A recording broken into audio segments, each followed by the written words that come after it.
Въпреки че на няколко пъти облаците скриваха слънцето, много бургазли и гости на града решиха да прекарат почивния ден на плажа в Бургас. Температурата на морската вода беше около 18 градуса. Още е студена, защото няколко дена валеше дъжд и времето беше лошо. И това нещо допринася за водата да падне с няколко градуса. Другото, което е другата причина, че като духа западен вятър, вкара топлата вода навътре, а изкарва студена. Светла от Карнобат обаче беше сред нетърпеливите, която освен да събира слънчеви лъчи, реши да поплува. Аз се чувствам добре, не ми е студено, няма вятър. Директно ли се влиза във водата или първо се намокрите смисъл? Не, директно. Свиква се от начало, така ми се стори малко, че е студено, но свиква се. Никакъв проблем. Спасителите обаче съветват да не се скачат директно във водата.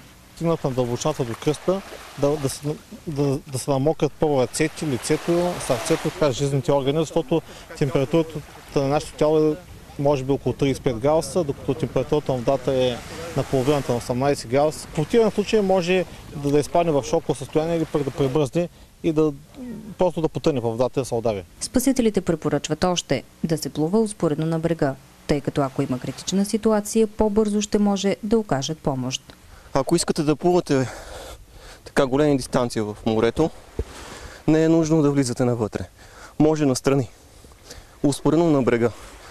Ако нещо се случи, просто дигате ръце, бахате, крещите, викате колкото сила имате и тогава спасителите ще ви чуят. По Южното Черноморие за изминалия сезон морето взе 23 жертви.